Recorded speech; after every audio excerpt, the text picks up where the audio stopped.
Hello students, आज हम लोग यूपीएससी का सिविल सर्विसेज का प्रीलिम्स का मोस्ट इम्पॉर्टेंट टॉपिक्स डिस्कस करने वाले हैं। मोस्ट इम्पॉर्टेंट टॉपिक्स जो इस ईयर के लिए हमको लगता है कि काफ़ी इम्पॉर्टेंट है, इसमें से क्वेश्चंस आ सकते हैं, उसको हम लोग डिस्कस करेंगे। इसमें पर्टिकुलरली हम लोग एनवायरमेंटल सेक्शन को फर्स्ट टाइम हम लोग डिस्कस करेंगे। एनवायरमेंटल सेक्शन वाला जो करंट अफेयर्स में पार्ट में रहा था उसको हम लोग डिस्कस करेंगे। ये जो इन्वायरमेंट पार्ट है, इसमें से मोस्ट ऑफ द क्वेश्चंस जो आते हैं वो current affairs related and organisations से रिलेटेड, रिसेंट हैपनिंग्स जो हुए हैं ऑर्गेनाइजेशंस में, जो रिसेंट मीटिंग्स हुए हैं, कुछ एंडेंजर्ड एनिमल्स हैं, वो सारे एनिमल्स, वो सारे इवेंट्स से रिलेटेड क्वेश्चंस ज़्यादा आते हैं। तो हम लोग स्टार्ट करते हैं top 5 topic of the UPSC Civil Services Prelims which is important for this year. So it is part 1. We will come with part 2, part 3 also. तो part 1 इसमें हम लोग फर्स्ट टॉपिक जो डिस्कस करेंगे वो होगा green credit scheme. Green credit scheme ये किससे रिलेटेड है और इसका काम क्या है? देखिए, अभी तक हम लोग का क्या होता है कि जो भी फॉरेस्टेशन करते हैं, एफॉरेस्टेशन होता है, मतलब हमारा जो फॉरेस्ट डिपार्टमेंट है वो जो फॉरेस्ट लगाता है आर्टिफिशियली दूसरे जगह पे, क्योंकि हम लोग बहुत सारे लैंड तो डिफॉरेस्टेशन के लिए दे देते हैं, इट मीन्स इंडस्ट्रीज़ के लिए दे देते हैं, अदर लैंड यूज़ के लिए दे देते हैं। तो ये जो फॉरेस्ट डिपार्टमेंट उसको कंपनसेट करने के लिए दूसरे जगह पे जाके फॉरेस्ट को लगाता है, ट्रीज लगाता है। बट प्रॉब्लम क्या आ रहा है इसमें?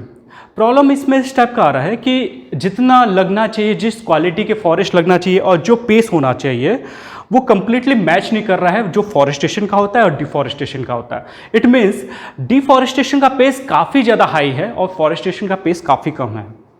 तो इसके लिए, इस प्रॉब्लम को सॉर्ट आउट करने के लिए हम लोगों ने कंटिन्यूसली बहुत सारा काम किया। गवर्नमेंट ने बहुत सारे एक्ट्स में चेंजेस लाए, सुप्रीम कोर्ट भी इंटरवीन किया, तो फिर भी एक सिग्निफिकेंट हम लोगों को कुछ इंप्रूवमेंट नहीं दिख पाया। तो कभी भी गवर्नमेंटल सेक्टर में जब भी हम लोग कुछ काम करवाते हैं या करते हैं तो हम लोग देखते हैं कि एक सबसे सिंगल मोस्ट इंपॉर्टेंट थिंग जो लैक करता है, दैट इज एफिशिएंसी। एफिशिएंसी यहाँ पे भी लैक कर रहा है, ठीक है। तो हम लोग देखते हैं ये स्कीम क्यों आया था। इसका काम है कि जितने फॉरेस्ट के ट्रीज हैं, फॉरेस्ट जो होता है उसको एज ए कमोडिटी हम लोगों को डील करना। और वो जो प्रॉब्लम जो आ रहा था, एफिशिएंसी वाला प्रॉब्लम, हम लोग जिस रेट से फॉरेस्टेशन करना था वो फॉरेस्टेशन नहीं हो रहा था। इसके लिए हम लोगों ने ये स्कीम लाया कि अगर हम लोग फॉरेस्ट को एज ए ट्रेड, एक कमोडिटी जैसे हम लोग ट्रेड करें और उसमें प्राइवेट प्लेयर्स को इंगेज करें सो दैट उनके बीच में कॉम्पिटिशन आए, उसमें रेवेन्यू जनरेट हो और अल्टीमेटली हम लोगों का जो फॉरेस्टेशन का जो टारगेट है वो फुलफिल हो।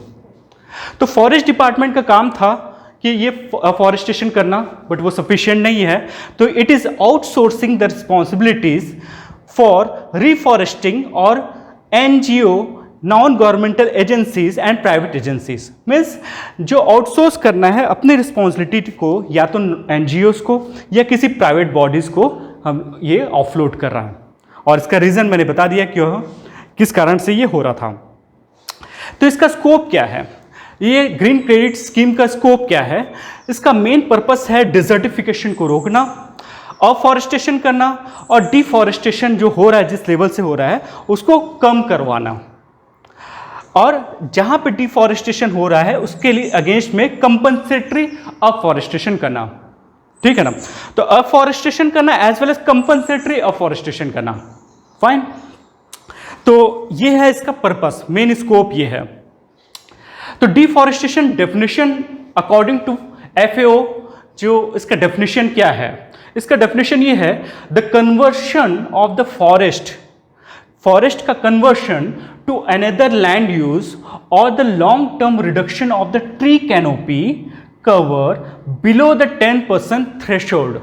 अगर ट्री कैनोपी का कवर जो है वो 10% थ्रेशोल्ड से भी कम कंटिन्यूसली लॉन्ग टर्म के लिए हो जाता है तो हम लोग क्या बोलते हैं, वो deforestation. It is the good definition given by FAO।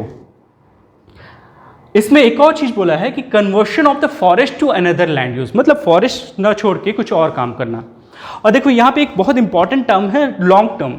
देखो जैसे क्या है, जो डिफरेंस है वेदर एंड क्लाइमेट में, कि हम लोग वेदर वैसे फिनोमिना को बोलते हैं जो कि टेम्पररी है, कुछ चेंजेस हो कि अभी आज अच्छा वेदर था या ख़राब वेदर था, और क्लाइमेट बोलते हैं कि 30 ईयर्स का एक एवरेज डेटा को। वैसे क्या है कि जो डिफॉरेस्टेशन है, ऐसा नहीं कि आप ऑटम में बोल रहे हैं कि डिफॉरेस्टेशन हो गया और स्प्रिंग में बोल रहे हैं कि अफॉरेस्टेशन हो गया। So it should be long term reduction, isn't it. Deforestation के बाद हम लोग के पास, इससे पहले हम लोग किस पे काम कर रहे थे? अगर ये जो ग्रीन क्रेडिट स्कीम आया, उससे पहले क्या काम हो रहा था? उससे पहले जो काम हो रहा था 2000 एंड 2001 में, all afforestation and reforestation projects in India were integrated to national afforestation programme, NAP के अंडर में इसको डाला गया था। हम लोगों ने एक प्रोग्राम बनाया जिसके अंदर में जितना अफॉरेस्टेशन वाला एक्टिविटी था उसको इसके अंदर में डाल दिया, और इसके अंदर में 2 टीयर स्ट्रक्चर था, जिसमें से 1 टीयर स्ट्रक्चर था डिवीजन लेवल पे एंड सेकंड विलेज लेवल पे। देखो ये जो अफॉरेस्टेशन वाला काम है, कितने भी गवर्नमेंटल बॉडीज आगे के करते रहे, पर अल्टीमेटली जब तक विलेज लेवल पे लोग अफॉरेस्टेशन का काम नहीं करेंगे, तब तक इसमें उस लेवल का ग्रोथ नहीं आएगा। जैसे स्वच्छ भारत अभियान में जब तक पीपल का पार्टिसिपेशन नहीं होगा, तब तक उसमें से वैसा ग्रोथ नहीं आएगा। गवर्नमेंट या पुलिस कितने रोज को रोज आके लोगों को पकड़ेगी या लोगों को मोटिवेट करेगी? इससे बेटर है कि आप लोगों के साथ चलो, ठीक है। इसलिए ये जो अफॉरेस्टेशन प्रोग्राम था वो काफ़ी अच्छा था। हमारे सारे स्कीम्स अच्छे ही होते हैं, प्रॉब्लम क्या होता है? इम्प्लीमेंटेशन का प्रॉब्लम होता है ना। तो यहाँ पे 2 टीयर स्ट्रक्चर था जो काम करता था अफॉरेस्टेशन का, ठीक है। 2000 एंड 2001 में हम लोगों ने ये लाया था। इससे पहले कुछ फैक्ट्स हम लोग जान लेते हैं कि हमारे फॉरेस्टेशन का जो प्रॉब्लम हो रहा है उसमें प्रेजेंट स्टेटस क्या है। Present status according to state of the forest report, हमारा 24.56% of the land belongs to forest. इतना कवर हमारा फॉरेस्ट का है अभी। और ग्रीन इंडिया मिशन जो कि हमारा आया था, हम लोग जब national action plan on climate change के अंदर में एक मिशन था ग्रीन इंडिया मिशन, ये NAPCC, इसके अंडर में एक वन ऑफ द प्लान जो था जिसमें हम लोग ग्रीन करेंगे इंडिया को, national mission for green India, means afforestation करने का प्रोग्राम था। इसी के अंडर में आपको देखोगे जितने प्रोग्राम्स चल रहे हैं हमारे, मोस्ट ऑफ द प्रोग्राम्स इसी के अंडर में चल रहे हैं। जब United nation framework on climate and climate change हुआ था, UNFCCC हुआ था, तो UNFCCC का जो समिट में हम लोगों ने पार्टिसिपेट किया था, उसके बाद अपना national action plan on climate change लाया था, और उसमें इतने सारे डायमेंशन के अंडर में काम कर रहे हैं हम लोग। और उसमें से आप देखोगे कि नेशनल सोलर मिशन, ये जो नेशनल सोलर मिशन है ये इसी का पार्ट है। आप ये सस्टेनेबल हैबिटेट, ये भी इसी का पार्ट है। वाटर मिशन इसी का पार्ट है।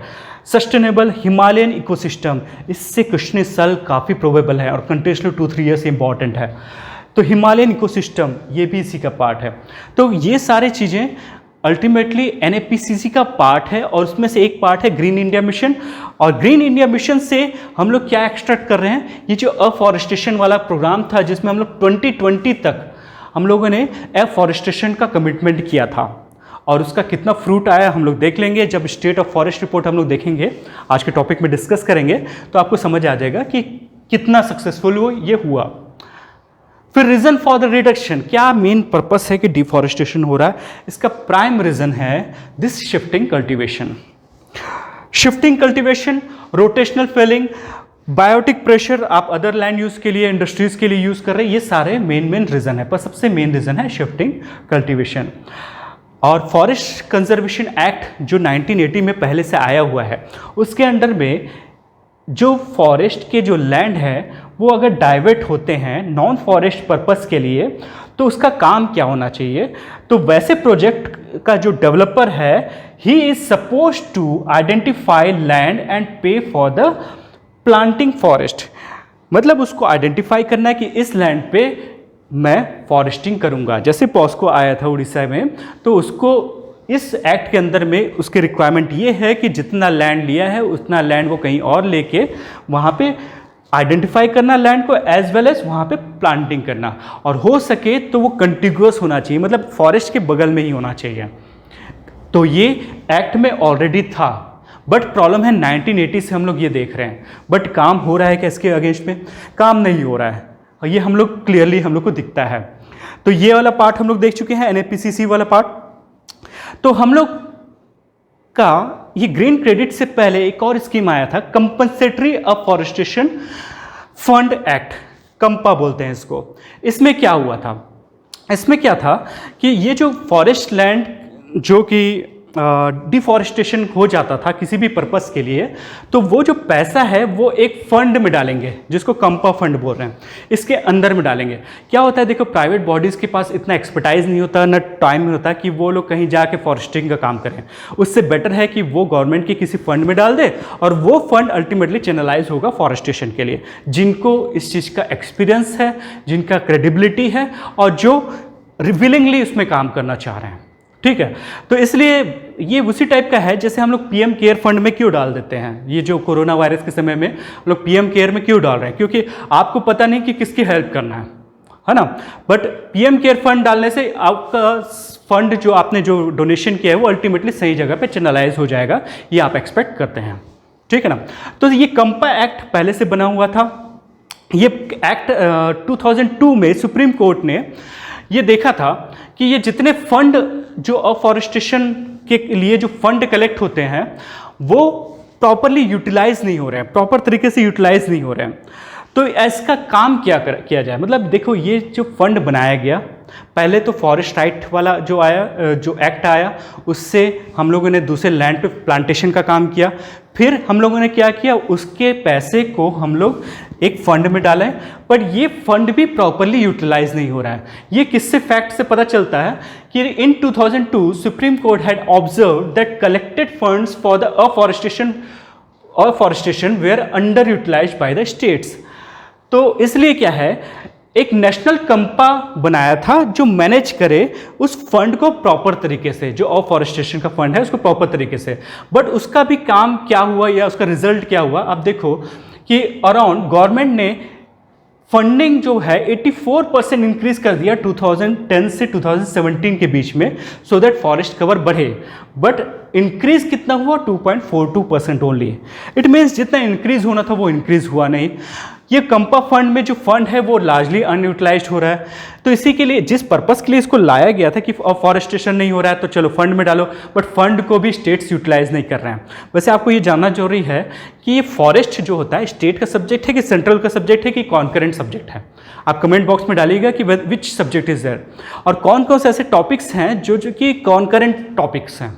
तो फॉरेस्ट को आप देख के बताइएगा, और इसी से आपका आंसर निकलेगा कि क्यों स्टेट प्रॉपरली इसको यूज़ नहीं कर पा रहा है। ठीक है, तो कंपा पहले से था। ग्रीन क्रेडिट स्कीम का बेनिफिट उससे क्या है, तो उसमें बेनिफिट ये था, तो जो उसमें ड्रॉबैक था वही इसमें बेनिफिट होगा। क्या था, देखिए, hard to acquire appropriate non forest land which has to be continuous to existing forest. उनके साथ प्राइवेट बॉडीज़ के साथ प्रॉब्लम क्या था कि वैसा लैंड खोजना मुश्किल था जो कि कंटिन्यूअस हो और मल्टीपल क्राइटेरियाज को फुलफिल करे, तब आप अफॉरेस्टेशन करो। तो वो वाला प्रॉब्लम इसमें नहीं है। Second, the funds which they are lying unspent would be utilise now under CAMPA. तो क्या है कि जो फंड अनयूटिलाइज था वो कंपा फंड में के थ्रू ग्रीन क्रेडिट स्कीम में यूज होगा। मतलब कंपा फंड को यूटिलाइज करने के लिए एक चैनल है, that is green credit scheme. अब ये फंड के थ्रू ग्रीन क्रेडिट स्कीम से हम लोग क्या करेंगे, हम लोग जैसे हमारे पास फंड है, मेरे पास पैसे हैं, मेरे पास बैंक है, और अब ये फंड को मैं यूटिलाइज करना चाहता हूँ, तो मैं इनवाइट करूँगा प्राइवेट प्लेयर्स को कि ओके आप फॉरेस्ट लैंड कितने में करना चाह रहे हैं, है ना। फॉरेस्ट एज ए कमोडिटी, जैसे मैंने बताया कि आप इसको कितने में फॉरेस्टेशन कर देंगे, इतने लैंड पे आप कैसे फॉरेस्टेशन करेंगे, तो ओके मैं इतने में करूँगा, बिडिंग होगा, फिर इसके बाद आप क्या करेंगे, उसको एक प्रोजेक्ट दे देंगे कि आप इस एरिया पे फॉरेस्टेशन करो। तो एक कमोडिटी जैसे ट्रीट हो रहा है, जैसे कि आप 1 kg का आप ऑनियन ले रहे हैं, वैसे टाइप का, ठीक है ना। बट इससे बेनिफिट भी है।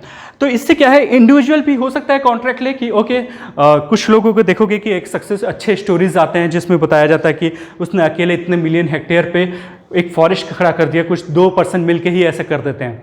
तो इससे अच्छा उनको कुछ इंसेंटिव मिल जाए, और वो इंसेंटिव कहाँ से मिलेगा, ये कंपा में अनयूटिलाइज जो फंड है उससे मिलेगा। और it will help in meeting international commitments such as sustainable development goals and nationally determined contribution under green india mission। तो ग्रीन इंडिया मिशन में दो चीज़ें थी कि देखो सस्टेनेबल डेवलपमेंट गोल हम लोग का लार्जर गोल है 2015 से 30 के बीच में, इससे पहले था मिलेनियम डेवलपमेंट गोल। तो सस्टेनेबल डेवलपमेंट गोल में वन ऑफ द गोल ये था कि हम लोग को अफॉरेस्टेशन करना है। ग्रीन इंडिया मिशन के अंदर में भी ये मिशन था, और हम लोग जब पेरिस क्लाइमेट समिट में 2015 में हम लोगों ने नेशनली डिटरमाइंड कंट्रीब्यूशन हम लोगों ने बोला था कि हम लोग इतना कार्बन का स्टोर करने के लिए हम लोग इतना सारे फॉरेस्ट लगाएंगे। तो ये तीनों जगह का कमिटमेंट को फुलफिल करता है दिस ग्रीन क्रेडिट स्कीम। तो इसलिए ये क्यों इंपॉर्टेंट है, इसको आपको इसी से अंदाज लग जाएगा कि ये ग्रीन क्रेडिट क्या है। नाम से आपको समझ नहीं आता, आपको ऑप्शन में दे देगा कि ये ग्रीन क्रेडिट स्कीम बैंक में लोन मिलेगा कम रेट पे, आपको लगेगा हो सकता है ऐसा ही कुछ होगा, बट ऐसा नहीं है। तो नाम से जो आइडेंटिफाई नहीं होता वही चीज़ यूपीएससी क्वेश्चन पूछेगा। जैसे अगर मैं बोलूँ मालाबार सीवेट ये कहाँ पे मिलता है, तो आपको डेफिनेटली पता चलेगा कि मालाबार में ही मिलता होगा। तो नेम से आइडेंटिफाई नहीं होना चाहिए, वैसा क्वेश्चन यूपीएससी में आते हैं, ठीक है ना। तो वो वाला चीज़ हमारा जो ग्रीन क्रेडिट स्कीम आपके लिए क्लियर हो गया, और क्यों इंपॉर्टेंट था वो मैंने आपको समझा दिया। इस साल के लिए काफ़ी प्रोबेबल है ये क्वेश्चन, जैसे हर साल हम लोग बताते आ रहे हैं। लास्ट ईयर जो हम लोगों ने प्रेडिक्शन किया था उसमें कितने सारे क्वेश्चंस आए थे, और सेम वे हम लोग का इतना सक्सेसफुल सीरीज़ रहा लास्ट ईयर, इसलिए हम लोग इस सीरीज़ में भी इस चीज़ पे काम कर रहे हैं कि कौन सा ऐसा स्कीम या ऐसा न्यूज़ है जिसको हम लोग रियल में लगता है कि इस साल क्वेश्चन पूछ सकता है, ठीक। तो सेकंड है एडाप्टेशन फंड।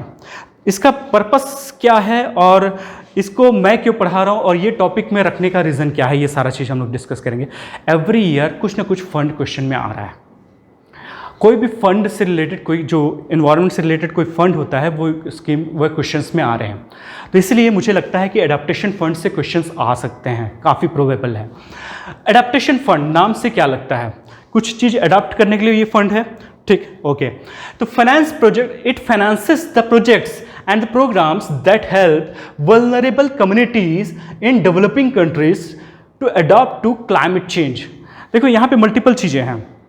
फर्स्ट चीज़ कि इसमें ये फंड किसके लिए है, वल्नरेबल कम्युनिटीज़ के लिए है, ठीक, और वो भी कौन से जगह पे, डेवलपिंग कंट्री के लिए।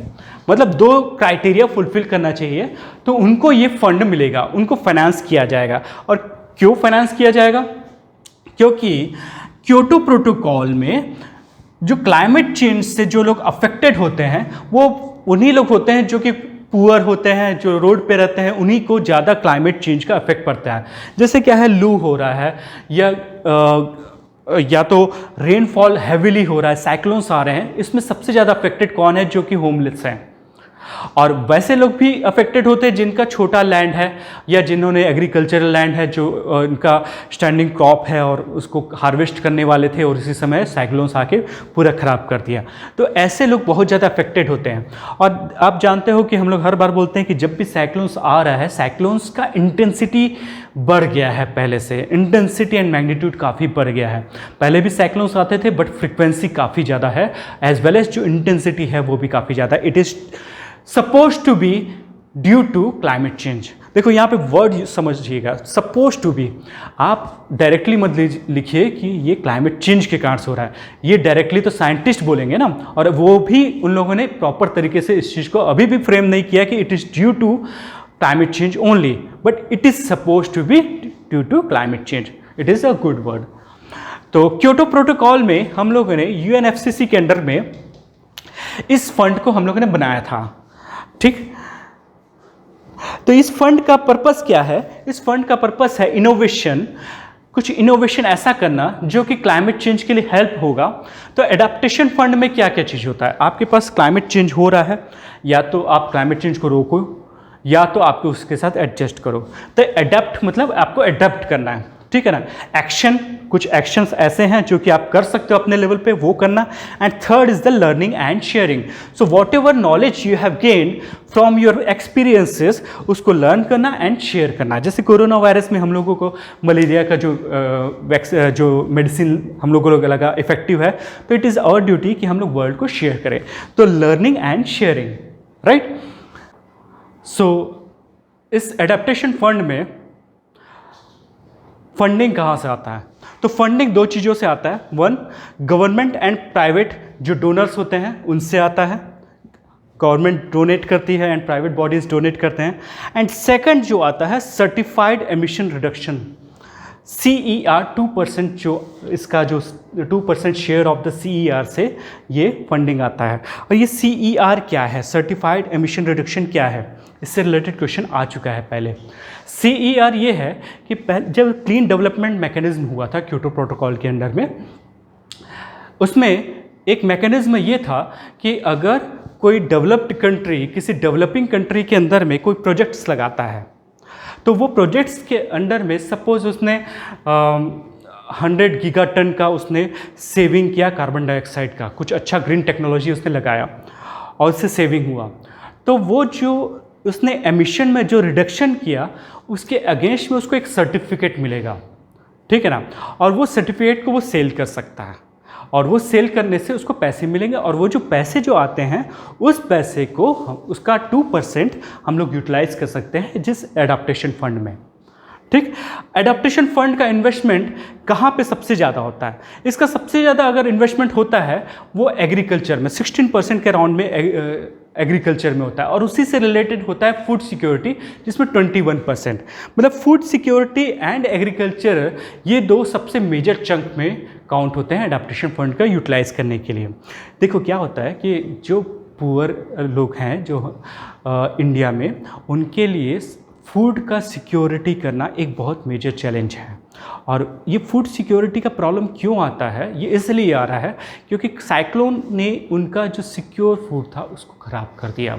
और साइक्लोन का इंटेंसिटी मैंने बताया किस लिए आ रहा था, ड्यू टू क्लाइमेट चेंज के कारण से चेंजेस आ रहे थे पैटर्न में, और इसी कारण से फूड सिक्योरिटी एक मेजर इशू है। इसलिए तो इंडिया का हंगर इंडेक्स में काफ़ी पुअर स्टेप्स, मतलब काफ़ी नीचे आते हैं हम लोग उसमें, ठीक है ना। फिर इसमें कुछ परसेंटेज हम लोग water management and disaster reduction के लिए, जो कि वो भी काफ़ी सिग्निफिकेंट प्रोडक्शन इन्वेस्टमेंट होता है। एंड मल्टी सेक्टरल अप्रोच में क्या होता है कि जैसे पुअर को हम लोगों को एजुकेट भी करना है, स्किल भी करना है, क्लाइमेट चेंज से लड़ने के लिए उनको टेक्नोलॉजी भी देना है, मल्टीपल सेक्टर पे हम लोगों को काम करना है। तो एडाप्टेशन फंड इस लेवल पे काम करता है। इसमें से 1% फॉरेस्ट पे भी जाता है। तो गवर्नेंस क्या होता है, इसको कौन गवर्न करता है, एक एडाप्टेशन फंड बोर्ड होता है, ये इससे गवर्न होता है।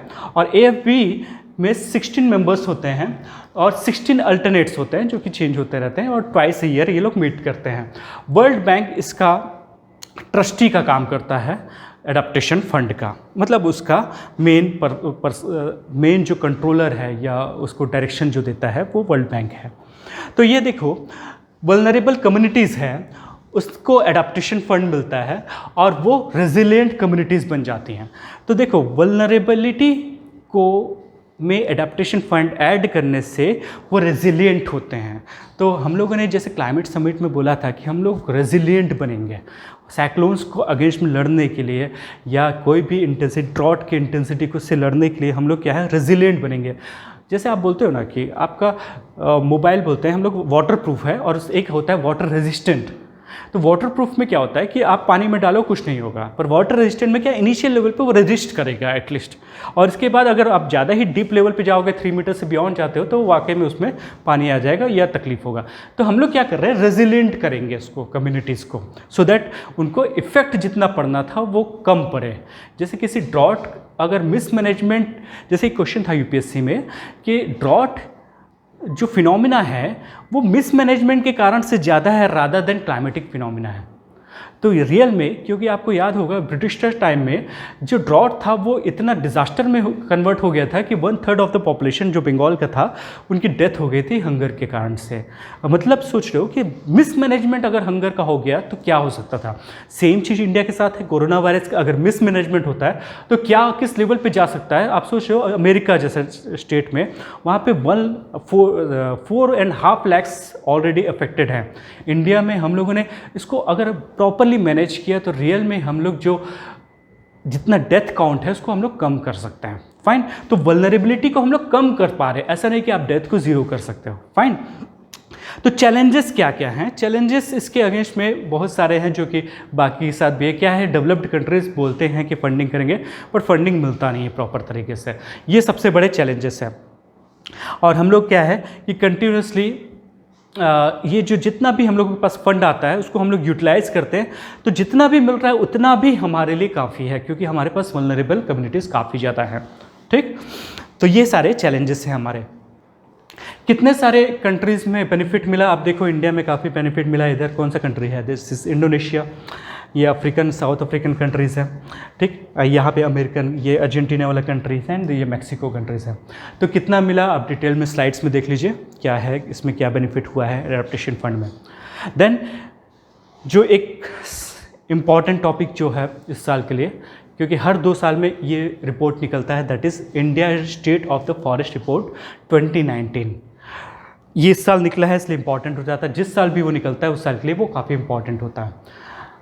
2019 ये रिपोर्ट क्या है, देखो नाम से क्या लगता है, state of the forest report, मतलब इंडिया का फॉरेस्ट का क्या स्टेटस है उसके रिगार्डिंग। और ऑब्वियसली इसको कौन प्रिपेयर करता होगा, फॉरेस्ट सर्वे ऑफ इंडिया। आप उसके साइट में जाओगे तो आपको ये एक डॉक्यूमेंट मिलेगा, काफ़ी अच्छा डॉक्यूमेंट है और काफ़ी इंफॉर्मेटिव है। बट हाँ, जितना इंपॉर्टेंट है वो सारा चीज़ मैं डाल दे रहा हूँ, तो इसलिए उसको पढ़ने की उतनी रिक्वायरमेंट आपको नहीं है। इसका पर्पस क्या है, एक तो ये हर दो साल में एक बार निकलता है। इसमें क्या क्या चीज़ें कवर होती है, फॉरेस्ट एंड कितने ट्री कवर हैं, जो मैंने डेटा दिया था कि इतना फॉरेस्ट कवर है वो इसी को मैंने कोट करते हुए दिया था। देन बैम्बू के कितने रिसोर्सेस हैं, ये हम लोग काफ़ी लेट में ऐड किए स्टेट फॉरेस्ट रिपोर्ट में, मतलब पहले के रिपोर्ट्स में ये नहीं आते थे। फिर कार्बन स्टॉक कितना, ये भी हम लोग बाद में ऐड किए, एंड दिस फॉरेस्ट फायर भी हम लोग बाद में ऐड किए हैं। Means earlier only forest and tree cover आता था, but from last 2 years means 2 report से हम लोग फॉरेस्ट फायर को भी इंक्लूड कर रहे हैं। Bamboo resources, carbon stock and forest fire.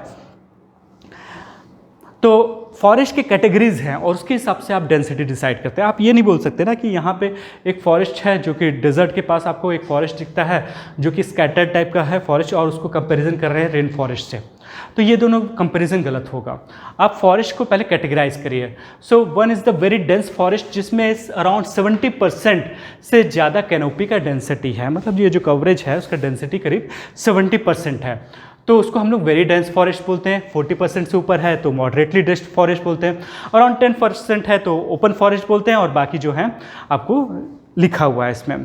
ठीक, तो फॉरेस्ट के ये कैटेगराइजेशन है।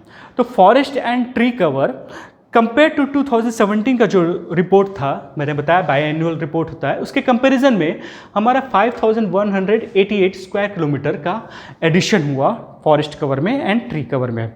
तो हम लोगों ने कुछ इंक्रीमेंट हुआ, 24.56% अभी प्रेजेंट स्टेटस है।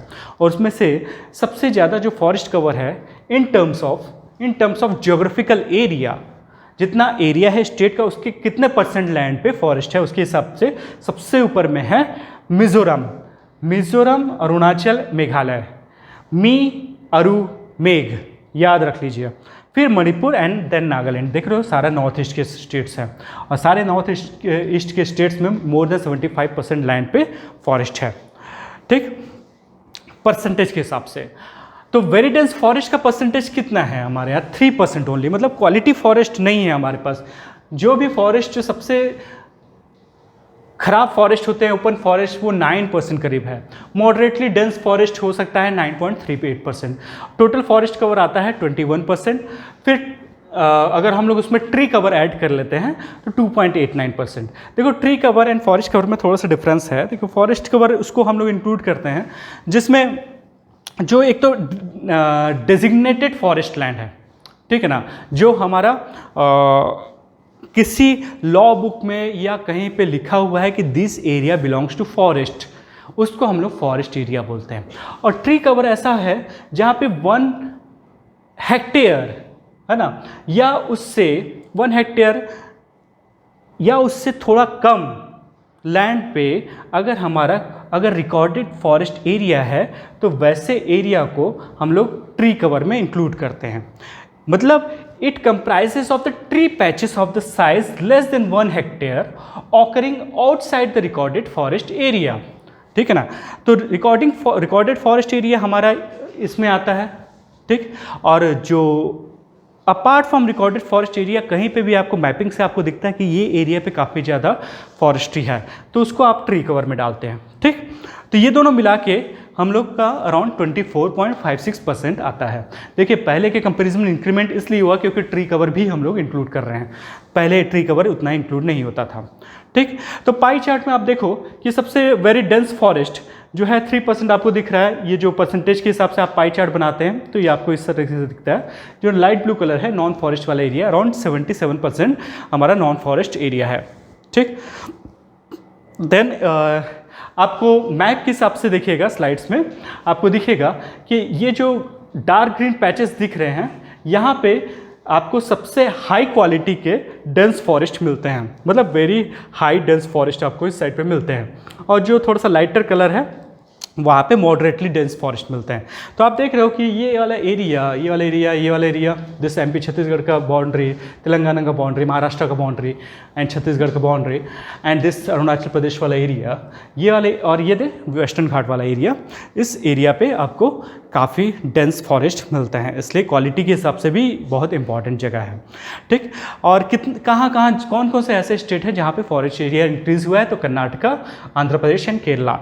एंड कहाँ पे सबसे लार्जेस्ट फॉरेस्ट कवर है in terms of area, in terms of percentage नहीं, परसेंटेज के हिसाब से हम लोग देख चुके हैं। इन टर्म्स ऑफ एरिया अगर बोला जाए तो मध्य प्रदेश में सबसे ज़्यादा फॉरेस्ट है, सेकंड पे अरुणाचल एंड छत्तीसगढ़, मैक याद रखिए, MAC, ठीक। और बाद में उड़ीसा एंड महाराष्ट्र।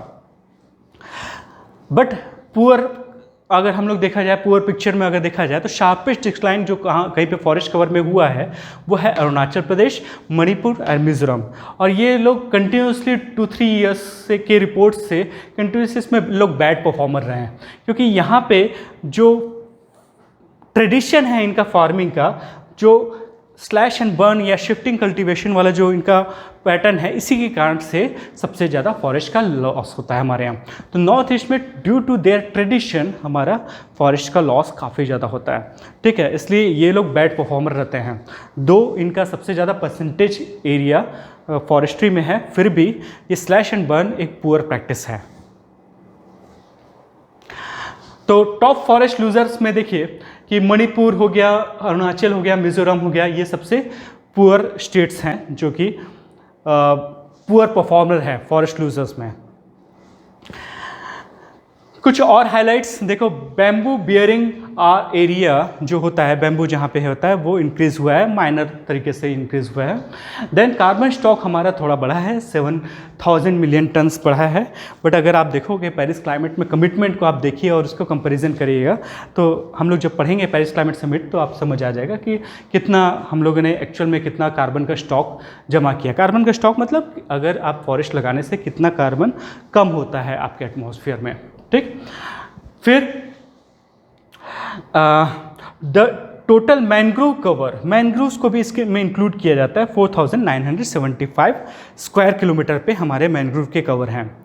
तो मैंग्रोव्स बहुत इंपॉर्टेंट है, हमारे UPSC के हिसाब से तो और भी ज़्यादा इंपॉर्टेंट है। मैंग्रोव्स हमारे लिए पर्टिकुलरली वेस्ट बंगाल एरिया पे अगर देखोगे तो ये बायोडाइवर्सिटी के हिसाब से बहुत ज़्यादा रिच एरिया है। इस एरिया पे काफ़ी सारे एनिमल्स स्पीसीज थ्राइव करते हैं ऐसे एरिया पे, और स्पेसिफिक टाइप का एडाप्टेशन है। मैंग्रोव्स का अगर फंक्शन देखोगे तो ये नेचुरल प्यूरीफायर है वाटर के, ये प्यूरीफाई करते हैं वाटर को, और इनका बहुत सारा काम है, और ये स्पेशली अडाप्टेड होते हैं ब्रैकिश वाटर के लिए, ठीक। तो मैंग्रोव्स को हम लोग देखते हैं, तो मैंग्रोव्स के हिसाब से देखा जाए तो सबसे ज़्यादा एरिया 42% जो मैंग्रोव्स हैं वो हमारे वेस्ट बंगाल में है, सबसे बड़ा एरिया। सेकंड पे देखा जाए तो गुजरात में है, गुजरात पे अराउंड 23% मैंग्रोव्स हैं पूरे टोटल इंडिया में जितने मैंग्रोव्स हैं उसके कंपैरिजन में। Rest of the figures are given in the slides. Then top 3 states जो कि मैंग्रोव्स में इंक्रीमेंट हो रहा है, उसमें गुजरात है, महाराष्ट्र है, उड़ीसा है, ठीक। यहाँ पे इंक्रीमेंट हो रहा है, ये गुड न्यूज़ है। एंड बैम्बू के हिसाब से देखा जाए तो सबसे बैम्बू के हिसाब से टॉप परफॉर्मर में देखिए मध्य प्रदेश को देखिए 13%, ठीक। अरुणाचल प्रदेश 9.36 एंड महाराष्ट्र 9.63। ठीक है, ये लोग टॉप परफॉर्मर हैं जो कि बम्बू जहाँ पे जितने बड़े एरिया पे प्रोडक्शन होता है बैम्बू का, ठीक है ना। बाकी कुछ छत्तीसगढ़ एमपी वाले एरिया पे तो है ही, इस एरिया पे भी बैम्बू का काफ़ी प्रोडक्शन होता है। फिर अगला है वर्ल्ड वेटलैंड डे। वेटलैंड से रिलेटेड क्वेश्चन इस साल प्रिडिक्टेड में है, रीज़न मैं आपको बताऊंगा, क्योंकि इसमें कुछ चेंजेस हुए हैं हमारे वेटलैंड्स में। रामसार के अंडर में हमारे कुछ साइट्स आए हैं, इसलिए ये अगेन इम्पॉर्टेंट हो जाता है। वेटलैंड से रिलेटेड सारा चीज़ इम्पॉर्टेंट है। तो वर्ल्ड वेटलैंड डे 2 फरवरी को मनाया जाता है, ये कभी क्वेश्चन में आता नहीं है। But convention on the wetland was adopted, जो रामसार जो कन्वेंशन है ये 1971 में हम लोगों ने अडॉप्ट किया था, और इंडिया 1982 से इसका पार्टी है। इस बार का जो वेटलैंड का जो थीम है, ये रामसार का जो कन्वेंशन का थीम है, that is wetlands and biodiversity. Because देखोगे कि वेटलैंड्स अगर हैं तो ऑटोमेटिकली बायोडाइवर्सिटी रिच रहेगा, ठीक है ना। तो रामसार कन्वेंशन का मेन पर्पस क्या रहता है, वो है कि आपको वेटलैंड को यूज़ करना है, बट वाइसली यूज़ करना है, वाइसली यूज़ करना है इसको। वेटलैंड्स इन इंडिया में कितने एरिया पे वेटलैंड्स है, आप देखोगे कि करीब 7,57,000 वेटलैंड्स हैं। ये इसलिए है क्योंकि हम वेटलैंड्स ऐसा नहीं होता कि नेचुरल को ही हम लोग काउंट करते हैं, ये आर्टिफिशियल भी हो सकते हैं। आर्टिफिशियल में एग्रीकल्चरल लैंड को भी हम लोग वेटलैंड में काउंट करते हैं, इसलिए इतने बड़े आपको एरिया, इतना बड़ा फिगर दिख रहा है। तो nearly 47% of the geographical area India का है जो कि वेटलैंड में आता है। और इंडिया के पास इंडिया के टोटल 37 जो साइट्स हैं रामसार के अंडर में आते हैं।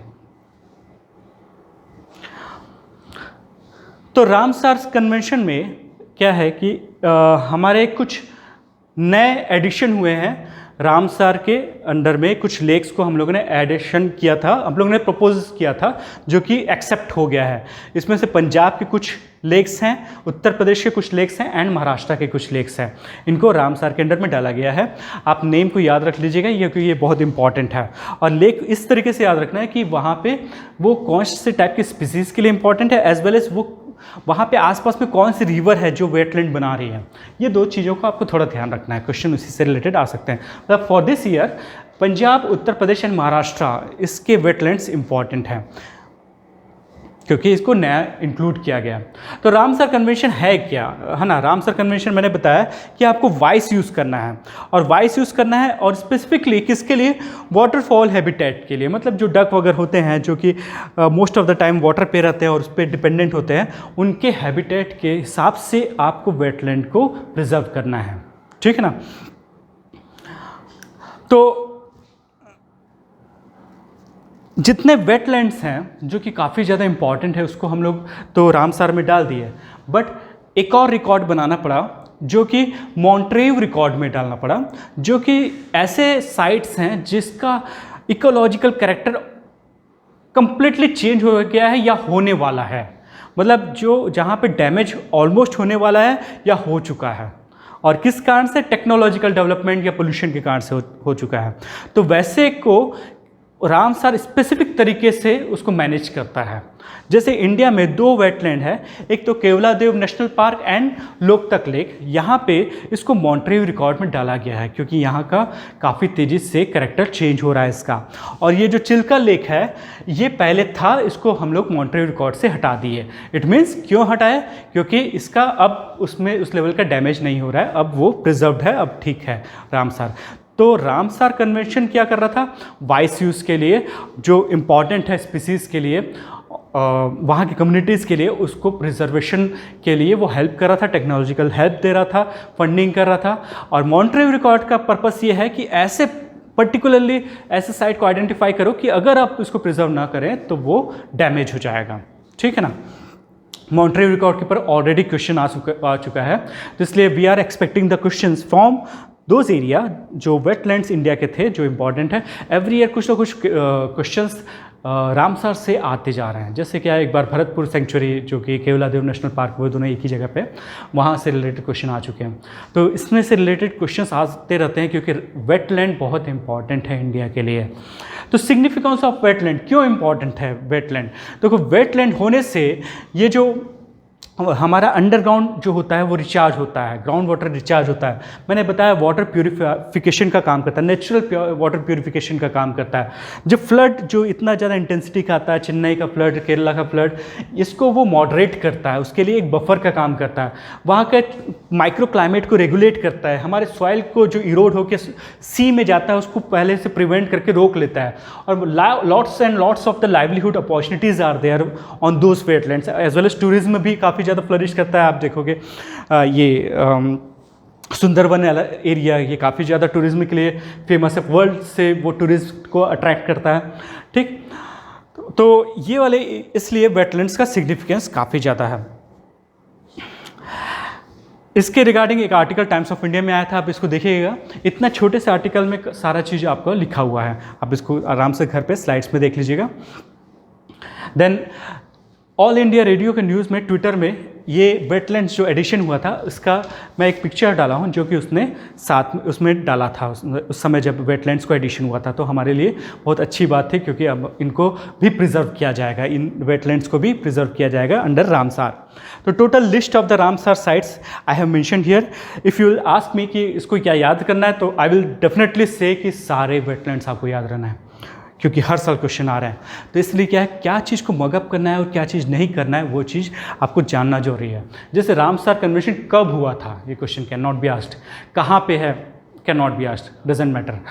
मैटर क्या करता है, इंडिया में कौन कौन से वेटलैंड्स है, and why this wetlands means ये जो रामसार के अंडर में why this wetlands are important, क्यों इनको रामसार में डाला गया है, ये इसलिए इंपॉर्टेंट है। कौन से स्पीसीज़ को प्रिजर्व करने के लिए हम लोगों ने इसको रामसार के अंडर में डाला है। ठीक, तो मैंने मैप के हिसाब से ज्योग्राफिकली कहाँ कहाँ पे है ये आइडेंटिफाई करके डाल दिया है। आप आराम से देखिएगा कौन से एरिया पे, कौन से स्टेट पे कौन कौन से वेटलैंड्स हैं। तो northern India and southern India पे पूरा लिस्ट ऑफ द ये रामसर साइट्स मैंने डाला हुआ है, आप इसको आराम से घर पे देखिएगा। ठीक, तो जो आज का लास्ट टॉपिक है that is pashmina products. Pashmina products जो होते हैं उसको BIS सर्टिफिकेशन मिला है। अब ये टॉपिक को मैं क्यों डील कर रहा हूँ, इसके पीछे अगेन पर्पस ये है कि अभी रिसेंटली जम्मू एंड कश्मीर में इतने सारे चेंजेस हुए हैं, इसके कारण से वहाँ के सारे प्रोडक्ट्स एंड वहाँ के लाइवलीहुड के जितने चीज़ें हैं वो सारे इंपॉर्टेंट हो जाते हैं। इसलिए मैं डल लेक को भी कवर करने वाला हूँ और ये पश्मीना भी कवर कर रहा हूँ। पश्मीना जब दो रीज़न से जब इंपॉर्टेंट हो जाता है तो श्योरली क्वेश्चन के पूछने की प्रोबेबिलिटी बढ़ जाती है। तो BIS certification, bureau of Indian standards, आप बहुत पहले से जान रहे होंगे। इसने क्या किया है कि पहली बार पश्मीना को एक अपना स्टैंडर्ड देने के लिए, अपना मार्क देने के लिए, उनके आइडेंटिफिकेशन के लिए, उनको मार्किंग के लिए, लेबलिंग के लिए उसको सर्टिफाई करने के लिए एक्सेप्ट किया है कि it is the purest form of the pashmina. तो पश्मीना है क्या, उसमें किस टाइप की चीज़ें आती है, तो ये काश्मीरी वूल है ना। तो पश्मीना जो होता है जो कि स्पेसिफिक टाइप के वहाँ पे गोट्स मिलते हैं, वहाँ पे उनसे वो निकलता है। ठीक है, तो वो जो गोट्स होते हैं जिनको ये निकलता है उनको हम लोग पश्मीना गोट भी बोलते हैं, या तो चैंगथैंग। ठीक है, चैंगथैंगी भी बोला जाता है, क्योंकि ये चैंगथैंग एक प्लेटू का नाम है जो तिब्बत के पास है। तो वो प्लेटू से ओरिजिनेट होते हैं वो पश्मीना जो गोट्स होते हैं, इसलिए हम लोग इसका नाम ये रखे हैं। और ये काफ़ी फाइन क्वालिटी के कारण से ये फेमस है, बहुत फाइन क्वालिटी का ये वूल है और इसका थ्रेड काउंट भी काफ़ी अच्छा है। इसके कारण से हम लोग इसको ये काफ़ी अच्छे क्वालिटी के इसमें आता है, वूल्स में आता है। तो ये जो कम्युनिटी है जो इसको हमेशा से इस पे अपना लाइवलीहुड चलाते आया है वो है चैंगपा कम्युनिटी। इस चीज़ को ये जो आपका पश्मीना शॉल है इसको वो एज ए लाइवलीहुड अपॉर्चुनिटी के लिए वो उसको डील करता है। तो उनको सपोर्ट करने के लिए भी हम लोगों ने BIS दिया है। तो ये जो गोट है ये चैंगथैंगी है, वही जो मैंने बताया पश्मीना गोट है, जम्मू एंड कश्मीर का पार्ट में से ये आती है। और ये एक इकोनॉमी अपॉर्चुनिटी देगा। देखो क्या है, कहीं पे लेबलिंग अगर प्रॉपर तरीके से होता है तो वहाँ का लाइवलीहुड अपॉर्चुनिटी बढ़ जाता है। गवर्नमेंट का काम क्या है, उसको मार्केट देना, एक अच्छा मार्केट देना, अच्छा प्लेटफॉर्म देना, सो दैट क्या है कि वर्ल्ड लेवल पे हम लोग इसको एक्सपोर्ट कर सकें। जैसे अल्फोंसो आम देखोगे इंडिया में होता है, पर हम लोग मोस्ट ऑफ द वो एक्सपोर्ट हो जाता है, बासमती राइस एक्सपोर्ट हो जाता है, क्यों, हम लोगों ने उसका ब्रांडिंग किया है, क्वालिटी दिया है। ठीक है, वैसे ही क्या है, आप देखोगे कि शॉल खरीदने जाते हो सब शॉल को पश्मीना बोला जाएगा, पर जब BIS सर्टिफिकेशन होगा तो आप श्योर होकर बोल सकते हो कि ये पश्मीना शॉल है।